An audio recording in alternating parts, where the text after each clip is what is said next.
My name is Maya Torres. I'm an investigative journalist. On the morning of June 6, 2025, ICE agents carried out sweeping immigration raids across Los Angeles. Over 100 individuals, mostly undocumented workers, were detained at workplaces including clothing factories in the Fashion District, a Home Depot, and multiple private residences. Within hours, protests erupted across the city. Some demonstrations remained peaceful. Others led to direct clashes with federal agents using tear gas, flashbangs, and rubber bullets. LAPD issued a citywide tactical alert. By day 4, the Trump administration had deployed 4,000 National Guard troops and 700 U.S. Marines to LA, without the governor's consent. Governor Gavin Newsom and Mayor Karen Bass condemned the move as unconstitutional. Meanwhile, journalists, including myself, were caught in the middle.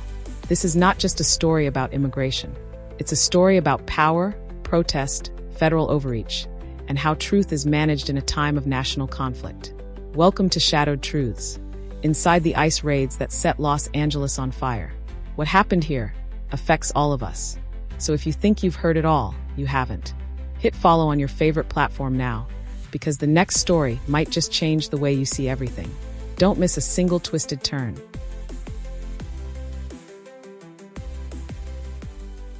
The vanishing hour. It was Friday, June 6th. I woke up around 4:45 a.m. to a direct message from an immigration rights advocate I'd met once while covering a protest in Koreatown. The message was short, just 6 words. They're coming. Fashion District. 5:30. I was already halfway dressed before my coffee finished brewing. I grabbed my press badge, backup recorder, and left my phone behind. I use a burner when I'm on immigration stories.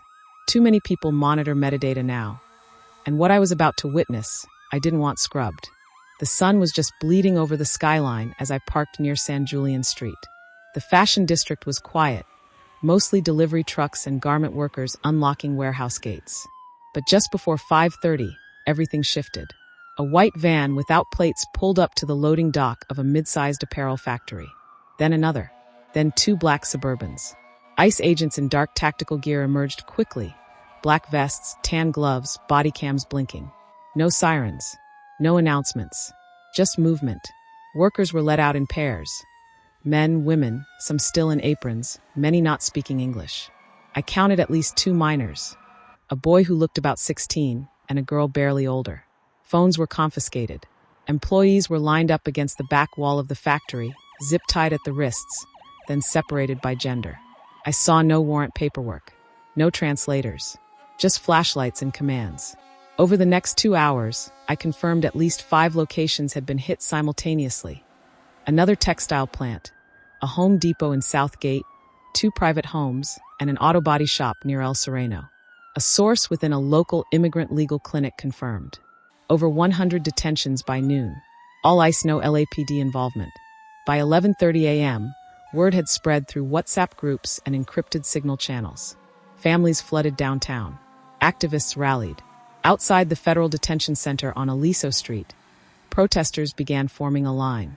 Some had signs. Some just had names.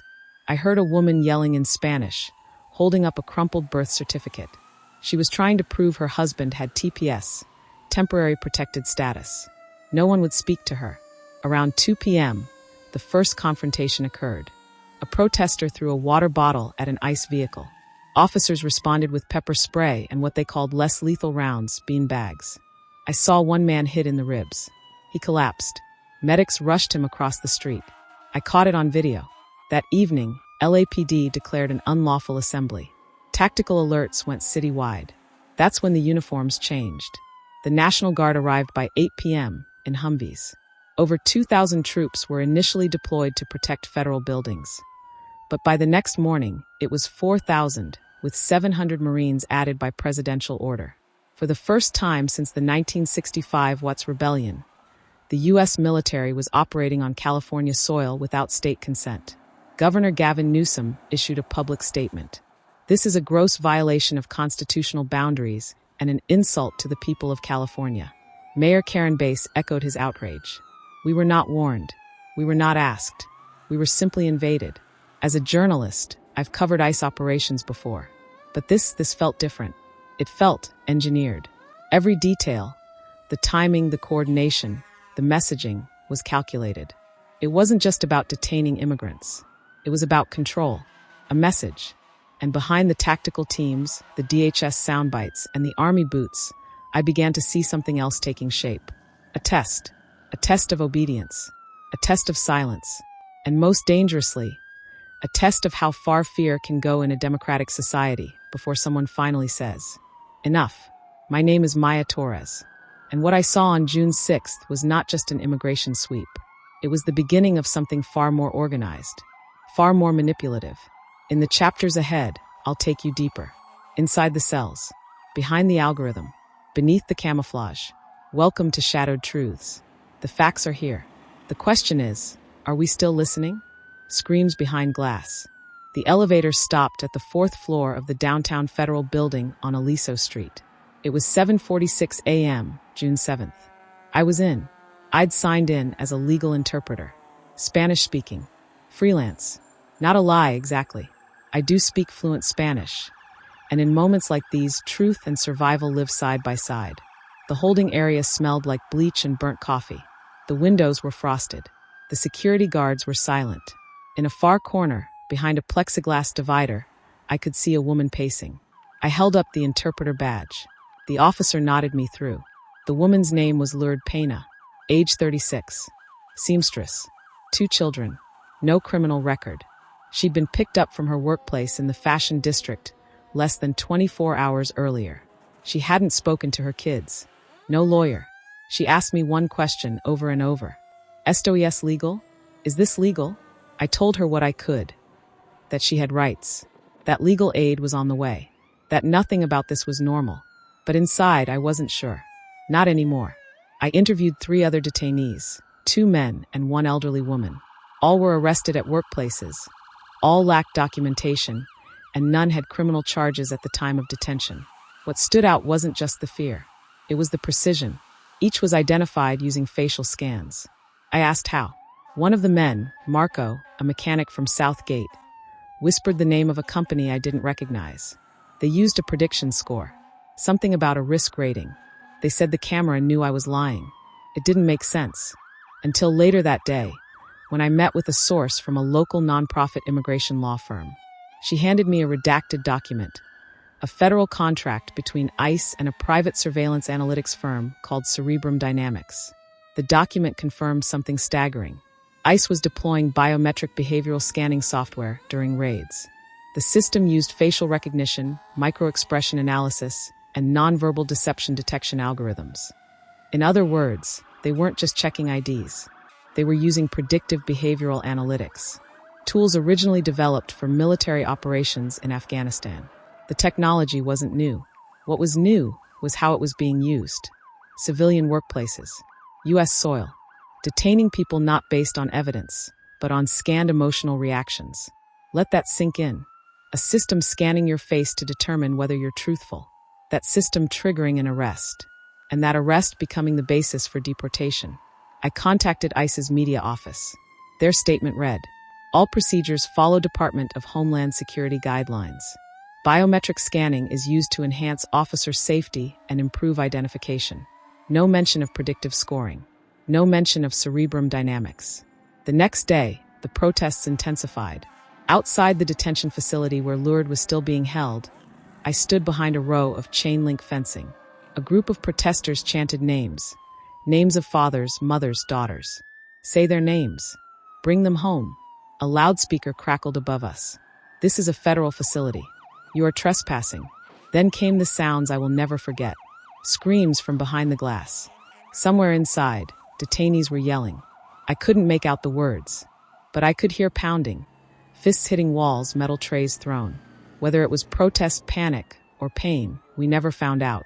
Officers blocked all camera views. Later that evening, ICE released a statement. There were no disturbances reported at any facility.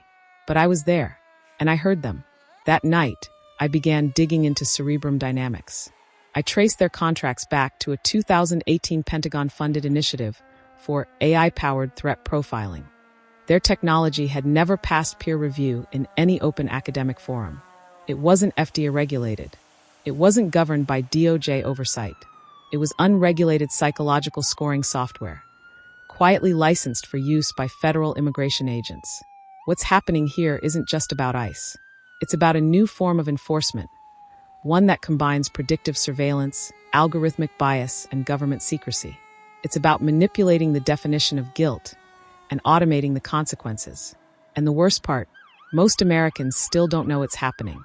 In the next chapter, I'll take you into the hidden server room where the algorithm runs. I'll show you the firm's marketing deck, where immigration isn't even mentioned. What is mentioned are three words that chilled me: behavioral compliance modeling. My name is Maya Torres, and I'm only beginning to understand the machinery behind these raids. Stay with me. Algorithm of fear. In every story, there's a moment when the question shifts from what happened to why. For me, that moment came on June 8th, 2 days after the ICE raids. I was reviewing raw notes and detention logs when I found the same phrase in 3 different intake summaries. Subject flagged by BDSS score. BDSS. I'd seen the acronym buried in redacted DHS contracts before. Behavioral Decision Support System. That's what led me to Cerebrum Dynamics, the predictive analytics firm mentioned last chapter. According to a 2023 Department of Homeland Security procurement log, Cerebrum was awarded a $47 million contract to enhance compliance pre-screening methods using AI-driven evaluation models. No peer-reviewed studies, no civilian oversight. And now, that same system was scanning factory workers' facial expressions in Los Angeles. I reached out to a contact I'd made during earlier reporting on law enforcement surveillance. He agreed to meet. The location: a warehouse on the edge of Vernon, a nondescript industrial park. No signage. Inside, servers. Rows and rows of blinking towers stacked in columns. Private security at the door. He walked me through it. The BDSS system doesn't operate like traditional law enforcement databases. It doesn't match fingerprints or check warrants. Instead, it uses live-feed video, often from mobile ICE units, to scan micro-expressions. Eye twitching, brow movement, nasal dilation, vocal hesitation. Then it applies a compliance score. A number, above 0.7, the subject is deemed non-cooperative, flagged for high-risk behavior. And that number is what ICE used to justify detention. The official term for this is predictive behavioral modeling. But make no mistake, this is profiling. Not by race, not by religion, by algorithm. My contact, a former contractor, showed me the system's back-end dashboards, real-time population heat maps, color-coded confidence metrics, internal ICE manuals labeled, emotional signal calibration techniques. One document compared behavior patterns of detainees from El Salvador, Honduras, and Mexico. I asked, was this software designed for immigration enforcement? He shook his head. Originally, it was meant for battlefield interrogation support in Bagram. That's Afghanistan. The system was repurposed, adapted for domestic law enforcement without undergoing any public ethical review. The next day, I brought this information to an immigration attorney in Koreatown. Her response: they're detaining people based on facial math. How do you appeal a machine? What we're witnessing here is the privatization of perception, where human behavior, fear, confusion, even grief, is treated as data, where compliance is quantified, where deportation begins with a decimal point. Cerebrum Dynamics, meanwhile, boasts on its public website that its platform provides emotional pre-screening capabilities for real-time population mitigation. Those are the company's own words. Population mitigation. Their public clients include ICE.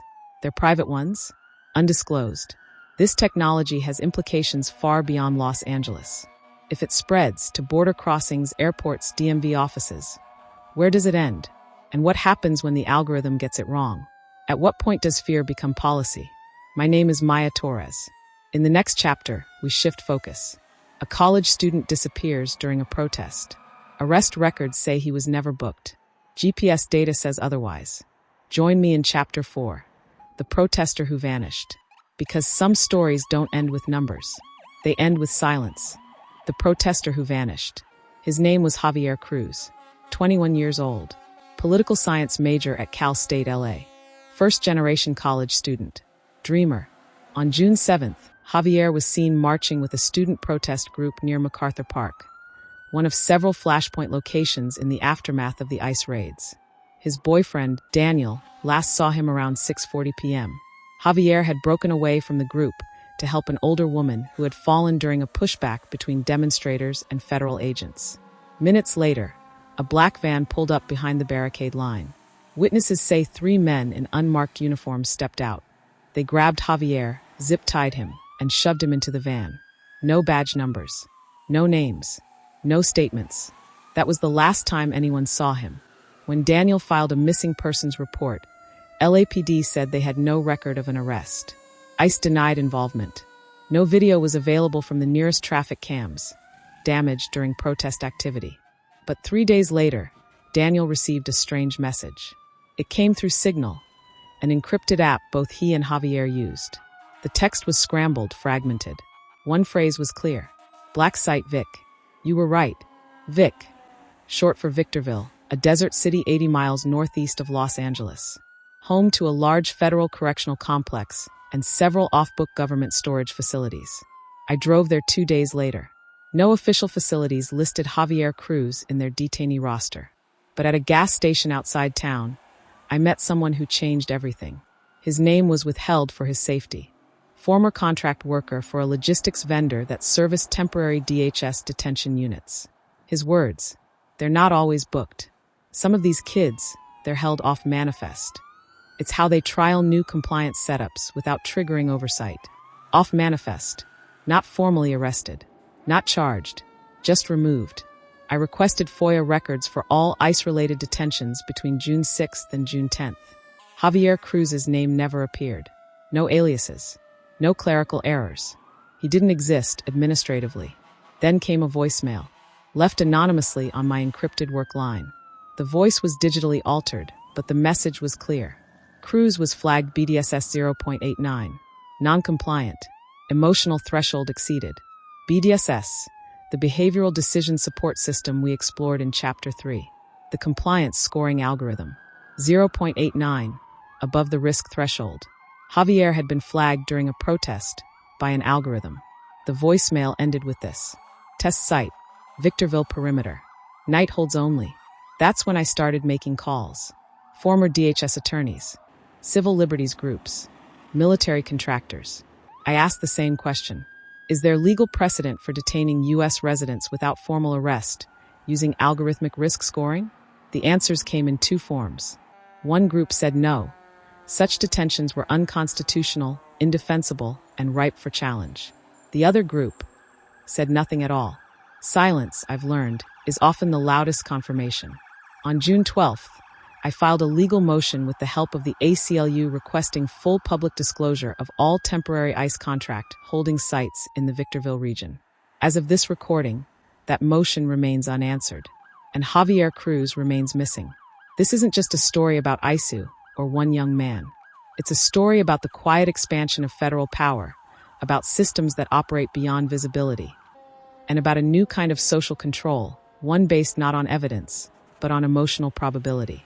We are watching the erosion of legal norms in real time, and it's happening to people like Javier, who vanish, not because they were guilty, but because they were scored as dangerous by a machine.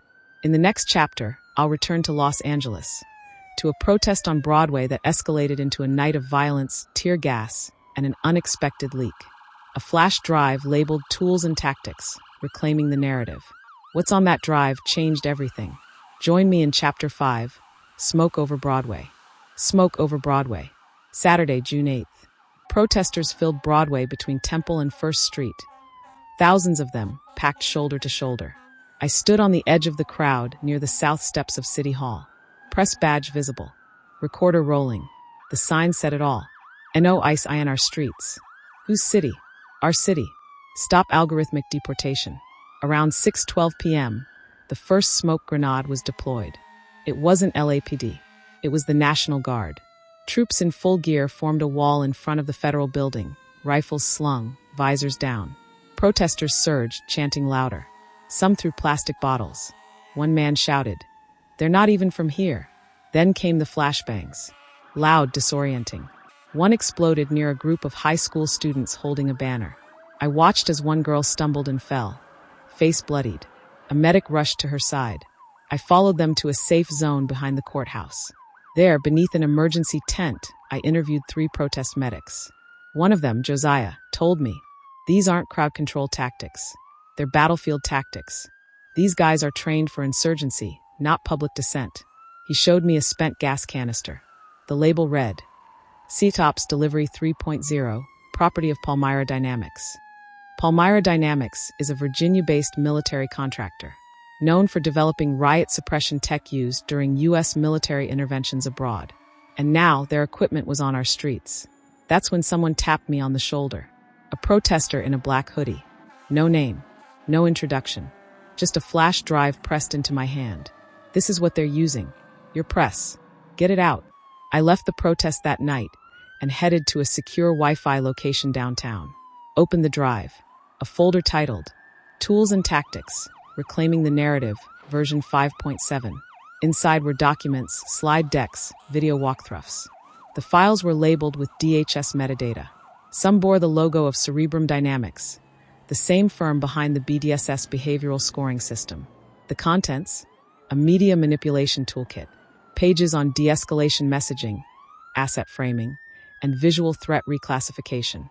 One chart outlined protest response strategies by media framing. Peaceful protest equals community passion.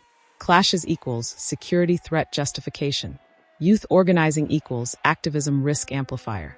Another document instructed personnel to leverage user-generated content to support lawful response optics. In other words, turn live streams and social media posts into propaganda tools. I forwarded the materials to a digital forensics analyst at Stanford. She confirmed the flash drive's metadata matched DHS encryption signatures. It was real. I now had proof that the same system scoring immigrants for detention was also manipulating public perception. I reached out to the DHS press office. No comment. Palmyra Dynamics did not respond to emailed requests. The next morning, social media lit up with conflicting stories. Conservative outlets reported violent anarchist mobs endangering public safety. A few mainstream networks ran heavily edited protest footage, clipped just before the flashbangs hit. The girl who bled on the sidewalk? She never made the news. This is what I mean when I say reclaiming the narrative. It's not just about boots and batons. It's about controlling the lens, engineering stories, silencing context. In the digital age, perception is policy. In the next chapter, that truth will come full circle. Because when I tried to publish what I found, my article never saw daylight. My editor ghosted me, and I discovered my newsroom had just been acquired by a firm with direct ties to Palmyra Dynamics. I'll tell you what happened when I went rogue, when I stopped being press and became the target. Join me in Chapter 6, The Journalist's Dilemma. Because when journalism becomes dangerous, the story becomes personal. The Journalist's Dilemma. I filed my story at 3:14 a.m. on June 9th. A 2,600-word exposé.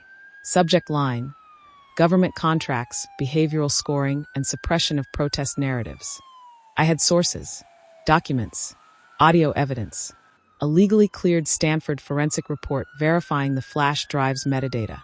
I submitted it to my editor, someone I've worked with for over a decade. Usually, he replies within 90 minutes. But by noon, I had nothing. At 1:41 p.m., I got a single-line message, holding this one for legal review. I knew what that meant. I've seen this before. I called. No answer. Texted. No reply. I checked our internal CMS to find my story had been locked under a restricted status. Not flagged for edits, just hidden. That's when I did something I hadn't done in years. I opened our corporate ownership chart, and there it was. 10 days before the raids, our parent company, a hedge fund media conglomerate, had finalized a quiet acquisition of 3 West Coast outlets. One of those outlets was ours, and the hedge fund's private holdings included a strategic communications firm that, you guessed it, had secured federal contracts with Palmyra Dynamics. The same Palmyra Dynamics whose equipment I saw on Broadway. The same Palmyra Dynamics whose talking points were embedded in the Reclaiming the Narrative flash drive. My outlet hadn't just blocked the story. It had been structurally absorbed by the very forces the story exposed. That's when I made the choice. A line I never wanted to cross. I went rogue. I used a clean VPN and uploaded the documents, anonymously, to a decentralized publishing network used by whistleblowers and academic researchers. Then I launched a new podcast stream using my backup credentials. I called it Shadows of Justice. First upload, ICE emotion surveillance and the algorithm you've never heard of.